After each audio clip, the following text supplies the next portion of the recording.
겨울은 눈의 계절이라고 하잖아요. 저는 눈하면 왠지 미인들의 새하얀 치아가 떠오르는데요. 특히나 요즘에는 치아 미인이 대세라고들 합니다.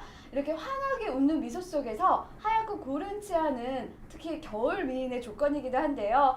이렇게 겨울 미인으로 거듭날 수 있는 조건과 방법에 대해서 좋은 말씀해 주실 분을 특별한 분을 모셨습니다. 원장님 안녕하세요. 네, 안녕하세요. 네. 네, 이제 드디어 2014년 새해가 밝았는데요. 네. 본격적인 질문에 앞서서 네. 원장님 새해 소망이 있다면 어떤 것들이 있는지 궁금하거든요. 건강했으면 좋겠어요. 그리고 저뿐만 아니라 모든 분들이 좀 건강했으면 좋겠고요.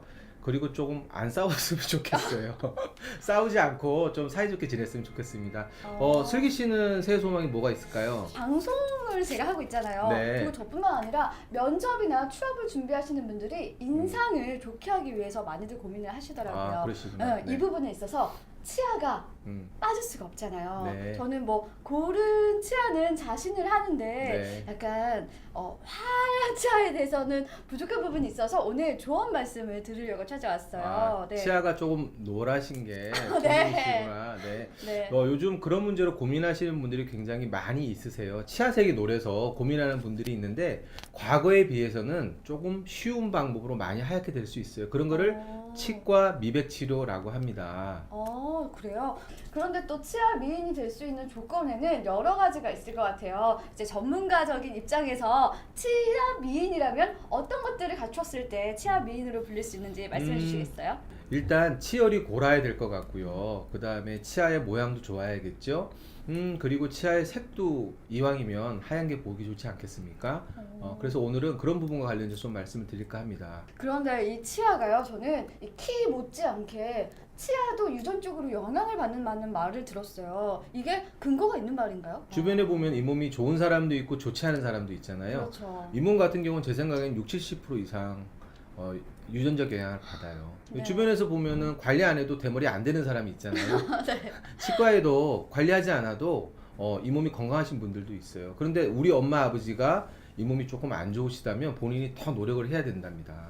그렇게 유전적으로 치아 미인으로서 잘 타고난다면 좋겠지만 그렇지 않은 분들도 많잖아요. 이 부분에 있어서 치료적인 부분을 이야기를 들어보려고 해요. 일단 고른 치아가 되기 위해서는 어떤 치료나 시술을 하고 계시나요? 치열이 고르지 않다면 일단은 고르게 해야겠죠. 그렇게 네. 고르게 하는 치료를 교정 치료라고 합니다. 치과 교정 치료라고 하고요. 과거에 비해서는 굉장히 간단하고 쉽고 빠르게 치료하는 게 요즘 교정 치료의 대세입니다. 그리고 과거에는 교정 치료할 때 치아를 많이 뺐거든요. 네, 맞아요. 중간에 치아를 발치를 하고 교정을 했는데 요즘은 또 치아를 빼지 않고 치료를 하는 게 요즘 교정 치료의 큰 대세라고 할 수 있습니다. 저도 어렸을 적에 교정 치료를 했었는데 저는 한 3년, 5년 정도가 걸렸어요. 슬기 씨도 교정 치료를 했어요? 네. 그런데 나 또 몰랐어요. 요즘에는 정말 방학을 맞이해서 빨리 교정을 하고 싶어 하시는 분들이 많거든요. 이 부분에 있어서 교정이 아니라 다른 시술 방법이 이용되고 있다면 어떤 게 있을까요? 요즘은 짧게 1년 이내로 교정 치료가 끝나는 경우도 많이 있어요. 그래서 제가 그런 치료를 로맨틱 교정이라고 좀 로맨틱하게 이름을 붙여봤는데 네. 네, 주로 앞니 위주로 교정 치료를 많이 요즘은 한답니다. 그러니까 전체 교정 치료를 하지 않고 앞니 부분만 로맨틱하게 교정 치료하는 경우도 많이 있고요. 네. 그러면 로맨틱 교정 치료 방법도 보니까 전체적인 것보다는 보여지는 이 치아 위주로 교정이 되는 것 같은데요. 더 로맨틱 치료보다 더욱 간단하게 시술할 수 있는 방법에 대해서 알려주세요. 아무리 교정 치료를 짧게 하더라도 몇 개월은 시간이 걸리거든요. 근데 그것도 싫다. 가령 예를 들면 한두 달 후에 한 달 후에 내가 결혼을 해야 된다.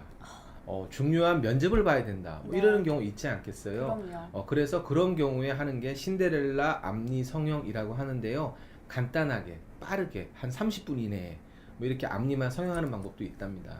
치료는 어떻게 진행이 되고 또 어느 정도의 기간이 필요한지 자세하게 말씀해 주세요. 치아를 깎지 않습니다. 그래요? 깎지 않아요. 그리고 간단하게 한 30분에서 1시간 이내에 다 종료가 되고요.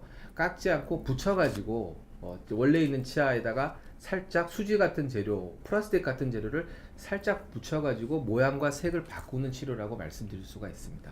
진짜 30분이요? 여자분들 손톱 이렇게 네일 네일 케어하는 것처럼 손톱에다 뭐 이렇게 붙이시잖아요. 네, 그렇죠. 그런 거 생각하시면 돼요. 그거하고 비슷하다 이렇게 생각하시면 돼요. 그런데 이렇게 예쁘게 신데렐라 앞니 성형을 했는데 또 음식을 잘못 먹어서 이 앞니를 또 망칠 수가 있잖아요. 조심해야 될 부분을 꼭 조언해 주셨으면 좋겠어요. 특별하게 조심할 부분은 없는데요. 음. 처음에는 너무 단단한 거 이런 거 먹는 건 조금 곤란하겠죠. 네. 그 다음에 시간이 조금 지나면 변색될 수가 있어요. 색깔이 약간. 근데 조금이 어느 정도냐? 한 5년 정도 지나면 아. 그냥 그때 가서 좀 5년 있다가 또 한번 이렇게 하면 되니까 특별한 주의사항은 없습니다. 오. 그렇지만은 모든 치료가 다 그렇지만 이 방법만 있는 게 아니라 다른 여러 가지 방법들이 있고 여러 가지 방법을 다 들은 다음에 본인에게 제일 좋은 방법을 선택해야겠죠. 정말 요즘엔 트렌드가 있잖아요. 그런데 트렌드를 따라가다가 자신에게 자칫하면 잘 맞지 않는 시술을 하게 되는데요. 자신에게 잘 맞는 시술을 원장님과 상의하는 게 정말 중요할 것 같아요. 네, 전문가와 상담하는 게 꼭 필요합니다. 네, 그리고 치아 미인의 두 번째 조건이죠. 바로 새하얀 치아. 제가 바라는 새 소망이기도 한데요. 이렇게 새하얀 치아를 얻기 위해서는 어떤 치료가 병행이 될 수 있을까요? 그렇게 하얗게 치료하는 방법을 미백 치료라고 합니다.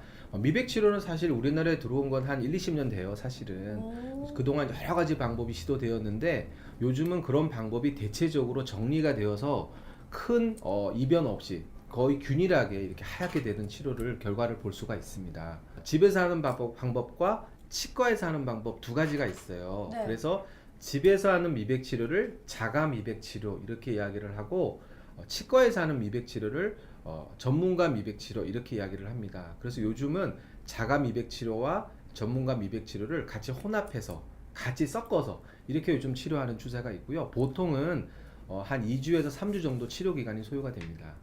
그래요? 주의하지 않으면 금세 변색이 될 것 같아요. 어떤 부분을 주의하는 게 좋을까요? 미백 치료하고 나면 환자분들이 제일 많이 물어보는 게 선생님 이거 얼마나 가요? 이런 거를 제일 많이 제가 질문을 네. 받거든요. 네네. 왜냐하면 하얗게 미백을 했는데 효과가 오래 안 간다면 속상한 일 아니겠어요? 네. 그죠? 그래서 미백 치료 효과는 일반적으로 6개월에서 2년 이렇게 보여지는데요. 미백한 이후에 미백은 하얗게 한 건데 뭐 계속 예를 들면은 커피 먹고 짜장면 먹고 카레 먹고 이러면 미백을 일으킬 수 있는 행위를 하면 다시 누렇게 되지 않겠어요. 그러니까 우리가 피부 관리한 것처럼 피부를 관리한 다음에 고운 피부를 갖기 위해서는 평소에 관리를 잘 해야 되는 것처럼 미백을 한 이후에도 그렇게 착색을 일으키는 물질은 조금 삼가해야 되고 예쁘게 살려면 네.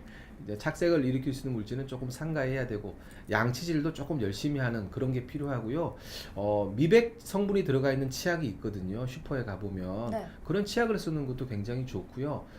예를 들면 한 1년 정도 지난 다음에 조금 노래지는 것 같으면 다시 하얗게 하는 그 터치업이라고 합니다. 터치업 치료를 하면은 그때는 간단하거든요. 한두 번 간단하게 할 수 있기 때문에 한 1년 정도 지난 다음에 다시 누렇게 된다라면은 터치업 치료를 하면은 하얀 치아를 오랫동안 보존할 수가 있습니다.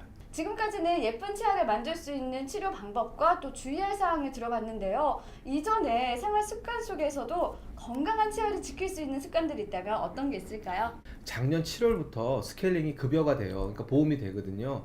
비용은 한 15,000원 정도밖에 안 돼요. 오. 네, 그 적은 비용으로 1년에 한 번씩 만 20세 이상 성인은 보험 적용이 되거든요. 스케일링이. 그러니까 1년에 한 번 정도는 치과에 가셔서 스케일링도 받으시고 정기적인 점검 받으시는 게 건강하고 아름다운 치아를 오랫동안 보존할 수 있는 지름길이라 할 수 있습니다.